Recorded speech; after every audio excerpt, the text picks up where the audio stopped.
Bandeko balandi radio télévision Kimbangiste bana papa Simon Kimbangu kiangani mbote na bino banso besika bozwami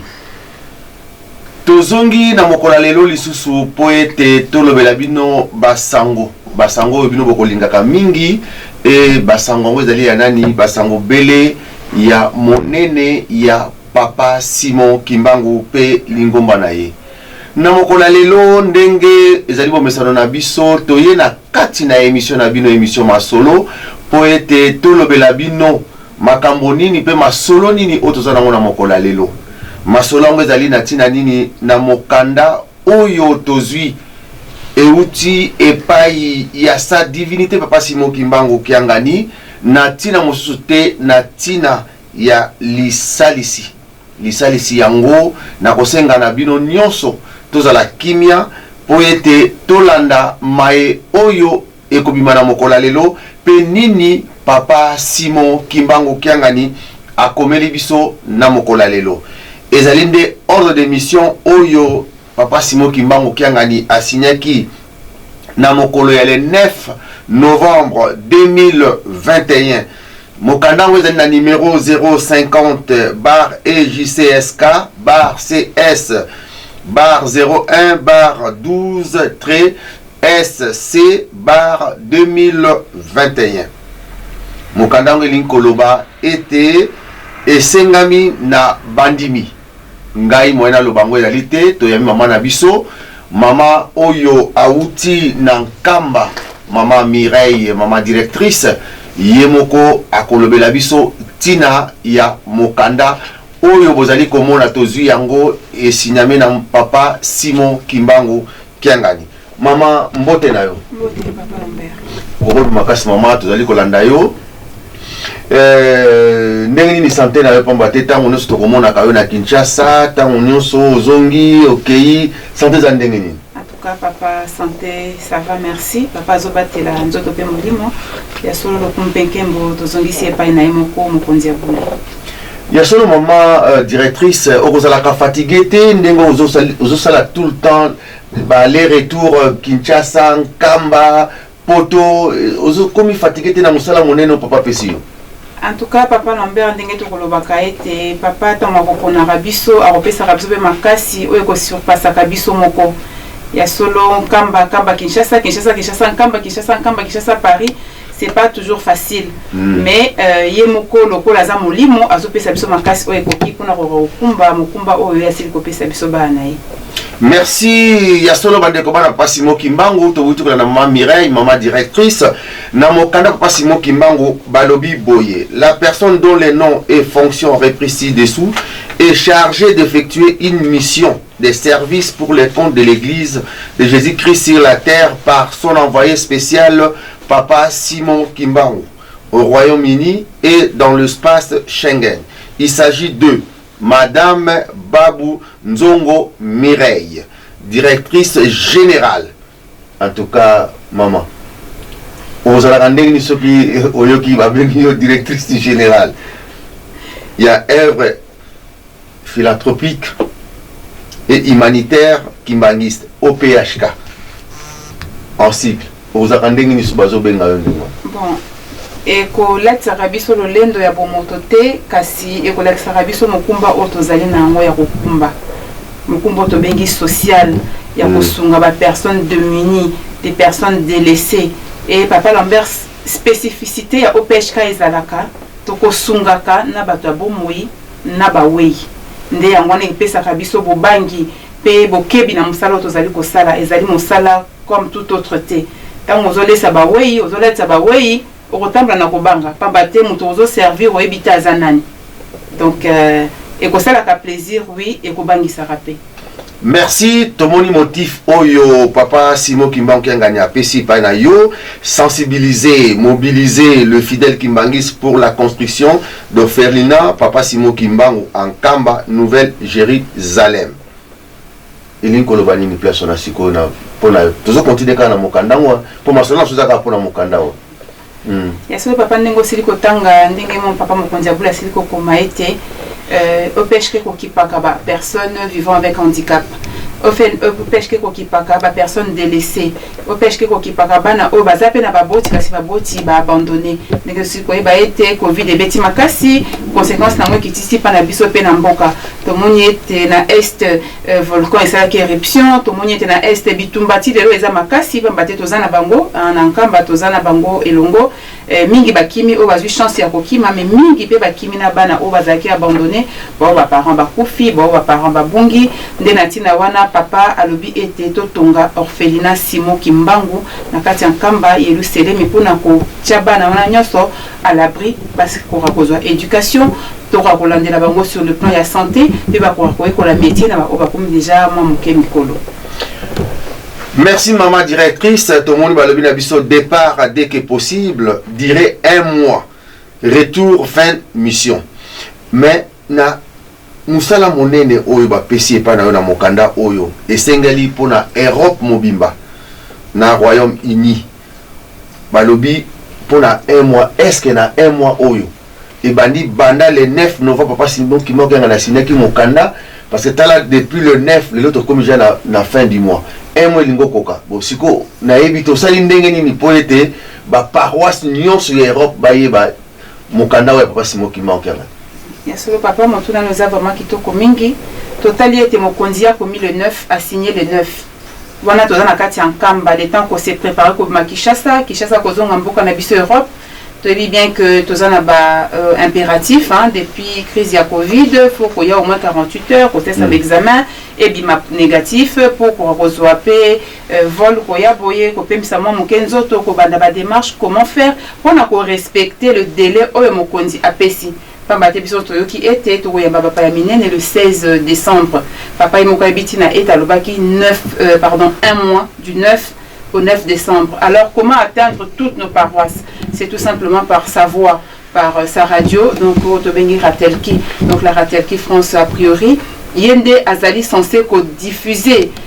information où on a bisogno sur responsable Otozali na kati ya zone Europe. Pambate eza mondial mais to bandina na Europe. Tout le monde bon il y a spécificité à spécifier que d'abord le Royaume-Uni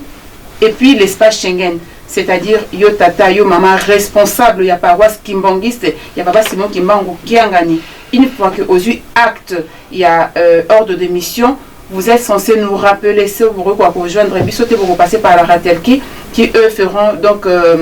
le pont entre vous et nous. Boye ba exactement papa a sengi na bino nini parce que matin nyo c'est ça ko le na télévision te to bino boko benga biso to ko yebisa bino ba modalité nini au papa a signé ko bongisa pour na été dans 1 mois to ko honorer signature na ye pe maloba na ye. Merci maman directrice bandeko bana papa Simon Kimbangu kiangani na kanisa mibeko elika kateke ozoko tanga Exode ou bien au Kena Deutéronome bien mibeko lingomba. Papa Simon Kimbangu kiangani soka sa komi mokanda a pesi déjà mokanda na ye eza mibeko alobi yango bien ba komi yango bien papa Lambert tem tozali koloba yango na biso na ngai na koti na kati ya makambo wana pamba te papa Simon Kimbangu kianga na komi po ete biso bana na ye na mikili ya poto to sala eloko oyo alobi na biso yango bien bakomi awa prise en charge église kimbangiste locale donc linkoloba nini mama place one mais yo moko mtuza makambo yango olimbola po ete biso awa soki papa komi na français batakomi kotanga ngo na Kikongo so papa komi na Kikongo batakomi kotanga ngo na Lingala mais mokanda ya papa Simon Kimbangu kiangani akomeli biso yango po ete biso nyonso ezali komi mibeko soki paroisse oyo esalité et respecté maloba papa Simon Kimbangu kiangani te na yebite ma directrice est-ce que makambo naza koloba nazali ko inventer ngo bien ezali vraiment ndenge wana papa ya solo ndenge tanto on a ordre de mission avec un numéro avec signature ya yemoko mokonzi abule sa divinité papa Simon Kimbangu kiangani et j'ai déjà valeur de tolobi ya mobeko na mobeko ya lobi était tout kimbangiste na kati ya statut na et d'office membre ya opeshka. Ça veut dire que toza ba kwa lozololo mbote toza pona ko sunga ba baza na pasi susko le kabiso yo papa responsable yo mama responsable comme siko devoir na yo ya ko sensibiliser ba ndimi ya paroisse natina kozwa solution na likambo oyo esengeli to bengi sensibilisation ndenge papa komi na mukanda na ye, c'est-à-dire déplacement physique. Lorsque équipe OPHK ko se déplacer na paroisse na bino, sa prise en charge eza epai na bino pa mate bakoya pour la sensibilisation, pour la mobilisation des fonds, pour na redémarrer ba travaux au to bengi ya orphelinat Simon Kimbangu na kamba la Nouvelle-Jérusalem. Merci papa Simon Kimbangu na kanisa na moni likamsu to kokoloba te to kotikela mama directrice soki moko to mibale o moni kokoki koloba meto sengi na bandeko na biso bana papa Simon Kimbangu bato balingi papa Simon Kimbangu kiangani bato ya mitema malamu orphelinat ezoko salama na nkamba malamu yo o participer moi moke parce que balobi to tonga nkamba tala papa Simon Kimbangu kianga ndenga azoya na makambu donc azoya na eloko moko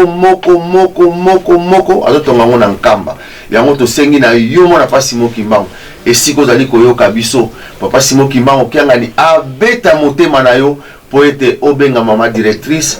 o contribuer pe pona likambo ezali kotonga na nkamba mokanda papa Simon Kimbangu kianga na akomi yango toza nango biso sala ka likambo te soki tomoni mokanda te mokanda ya papa yango yo asignaki yango depuis le 9 novembre nde mama directrice tokotikela yo maloba oloba na biso pamba te tozali komona mosala ozali kosala tozali kopesa yo longonia tozali kopesenga so na papa Simon Kimbangu abaksela yo susa peso makasi mayelo ekoki pamba te esika wana yo zui ezali facile te mais ozali kosala yango e ezomonana mosala ezomonana yango tokosenga epai na yo mama directrice bato bazali kolanda biso baza komona yo loba na biso liloba tikela biso liloba beta kati ya mitema na biso po ete biso toluka yo tokoka kocontribuer na likambo yo papa Simon Kimbangu azali kosenga na pona OPHK na botongi nkamba totikile maloba ya solo papa. Merci beaucoup na maloba tikeli biso tokopesa bino nan d'abord merci pambate biso to senga kande to saka sopeka pambate soki bino bopesi biso te moi to sala ezate na sopeka wana ni maloba bosombela biso bokabela biso bopesa biso nde kombo na biso yango bolemba biso te biso besoin na la teliki bosombela biso bokabela biso do bosombela biso bokabela biso bopesa biso ok l'église ezali mato kokoloba yango te mais toza obligé to loba yango sopeka pamba te papa sengi biso to memaka ye ba solution na ba problème oyo eza na kati ya lingomba et non ba problème na kati ya ba solution ezali yo ezali ngai bokomona ba œuvre ya soyo kosala mama kasi ekuta pa ye moko mokonzi ya bule kasi ya solo na kati tozana ba kwaluzolo lwambo te to bengi groupe ya OPHK autant ba kolanda pardon ba émission mama to mona ko na likambo moi machette ba sombeli biso moi pa ou ba sombeli biso moi elamba moi cartable moi ninte pesi merci mingi d'abord na radio télévision Kimbanguiste mama Fifi Ndongala to moni papa Lambert to moni bongo papa Joseph Diangenda pe souvent ko soutenir biso pe beaucoup aider biso pour la diffusion il y a information bien sûr sans oublier papa DG papa Christian Ponzo papa teso ki azaki na simana biso te to liboso na biso te ya solo to koka ko diffuser information OT à échelle mondiale to pesi bongo merci na groupe na biso OPHK to zali tellement nombreux moi ko citer ba kombo na moko ezate kasi un grand merci pamba te ya solo rapport ko mara toujours na mokonzi ya bule na o nyonso ya kitoko to ko sala kabiso nyonso elongo ya solo to ko mona bongo pe ba paroisse papa Lambert auto bengi pour papa nous mourons bazali mais to ko mona bon d'abord la grande paroisse de Saint-Denis pambate bango bakoyoka jamais mbela OPHK 5 soki bazala ta ebele ta mukie ba marquera toujours présence na bango to moni bongo ya solo paroisse ya Lyon papa vraiment te pesi bango longonia to moni bongo paroisse ya Angers vraiment un très grand merci to moni bongo papa paroisse ya Atlanta aussi mais bongo na maman Angèle vraiment un très grand merci et surtout la grande paroisse de Bruxelles pour un acte monene et générosité beaucoup ko surprendre biso en tout cas beaucoup ko surprendre mokonzi ya bule na ba don obino busili ko pesa na tina ba ndeko na biso bazwaki likama na mboka ya boma ya solo papa bango ba sombi bango ba freté biso to recevoir kaka plus de 19 cartons, pas de grands cartons, vraiment un grand merci à vous. Tout pour ça de ma paroisse, c'était ya solo, bah fidèle, bah ça là vraiment un grand effort. Mais nous va se plaindre bazoka information te donc bazo information te moyen ba servir bisope et kozala te mais tant ba yoka na radio télévision Kimbangi c'est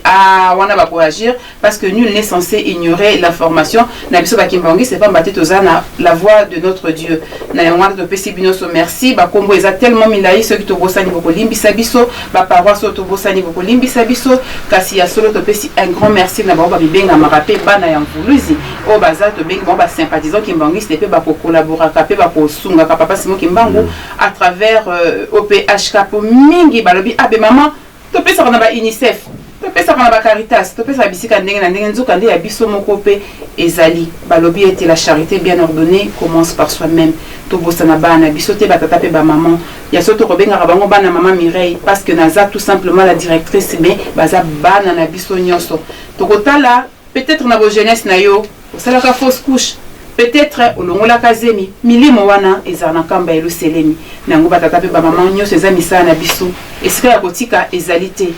moi moke obaki so itotondisi kopo tosala eloko kitoko mokile moni pe mokile beti bravo nyonso bokomonaka eza grâce na bino tata pe maman ezali grâce na bino volonté na bino bolingo bolakisa envers papa nde kopesaka bafruit kitoko oyo bomonaka pamba te bana biso après école bazoyekola métier bazoyekola kolona loso bazoyekola agriculture bazoyekola makambo ya ndenge na ndenge kosala bamiel makambo ya ndenge na ndenge et grâce à vous aux machines que vous avez pu nous offrir bana biso koyekola pe couture na ndenge wana tosali bino un grand merci tolembate nyonso eza ya biso ntango tozwi mapamboli tata nzambe asepeli biso bana batongo tosali tozwi mapamboli nakomba tata mwana pe tata molimo mosantu. Merci maman directrice, merci na balandi radio télévision Kimbangiste na kanisa biso nyonso touti kolanda mai oyo mama na biso auti ko loba na biso mama soka lobi likambo biso bana pamba te to bime pa ina ye aza ko représenter mama mwilu malamu to landa to salela mwana papa Simon Kimbangu kiangani esika yo ozali biso partager yango poete message oyo ekoma besika nyonso même na Australie et pas maman Dede Tazali to sengi esika nyonso bato bazali to landa pe to sala to kolinga mingi bobenga mama directrice na kanisa opesi kombo na yo pe opesi numéro de téléphone na yo esika nini bandeko bakoki kobenga yo pona na yebi ke émission oyo ekobeta bato mingi mitema to yebi ke orphelinat oyo salama na nkamba mutu na mutu atia mwa lomeya na ye po ete etonga mais pona kotia yango po babenga yo bakobengelo ndenge nini po bazwa yo na téléphone to sengi na yo pesi kombo na yo et puis pesi numéro nini bakoki kobenga yo to tikile malo yesolo batata pe ba maman to kozalaka joignable mingi to kozala na mboka Afrique particulièrement na RDC donc rejoindre biso par WhatsApp na plus 243 895 445 864 par WhatsApp ou appel normal ou sinon aussi na WhatsApp ton appel normal na plus 33 lorsque tu es dans la zone Europe plus 33 7 69 91 75 01 autrement dit 0033 7 69 91 75 01. Vous avez aussi la possibilité de nous joindre par boîte email. Vous pouvez composer le OPHK Kimbangiste tout en attaché en minuscule @gmail.com. Mon nom c'est Maman Mireille Babunzongo. Pour ceux qui sont loin, vous pouvez participer via PayPal par ophk.kimbangiste@gmail.com ou alors de faire des envois par monétaire, par Western Union, RIA ou tous les autres moyens de transfert lorsque nous sommes à Kinshasa ou lorsque nous sommes en Europe. Donc c'est un peu ça. Merci bana papa Simon Kimbangu na kanisa tosuki na biso na mama Mireille na tosuki wana. En tout cas ponanga papa tosuki wana. Donc ozali satisfaite na ndenge oyeko ba message na ona lettre no ye nango oyuta papa dans maloba oyo lobi. Na sepeli makasi pa baté na ye puis que ba responsable na biso partout particulièrement ba au Europe. Pas seulement l'Europe, mais pour le moment, comme c'est surtout l'Europe qui est concernée, mais moi, nous sommes tous concernés. Naibi que Tokolandango Bissonio, ce peut être une raison pour le battre que Toyoka quitté. pamba te biso nyonso matoi na biso ekozalaka na radio pe télévision kimbangiste oyo tobengi yango la voix de notre Dieu. Donc nous n'avons pas de raison ya kolobaki toyokaki te. Merci, tokomi na suka émission na biso na kanisa bouti kolanda biso to 5 kaka na papa Simon Kimbangu kiangani azala na bino abatela bino apesa bino oyo ezangi oyo te soki bozwi nde boya kosalisa bokotonga nkamba mpona wana ezalaki ya bino ndeko papa Lambert Makwemimo na lisungi ya mama Fifi Ndongala papa Tony Diangenda pe équipe mobimba ya équipe technique nyonso ya Ratelki France pe tokobosana te DG moko Christian Konzo topesi bino merci mingi tika ete mapamboli ya mapamboli ekita kati na bino kasi tobosana te le 23 décembre nyonso toyebi te nini oyo papa Diangenda alobaka papa Simon Kimbangu kianga na ye kolobela ngo lisusu le 23 décembre tozoko kende na le 23 décembre tokeba moto na moto amilengele tozala vraiment prêt pour être toyebi te ngonga nini mais le 23 wana ekobangisaka bato tozala vraiment prêt toluka bapasteur waza na likambo akende ja kolukaka bapasteur po ete toyebi te mpona mokolo ya lelo tosukisi émission na biso tokomi na mbala nsima botikala malamu merci.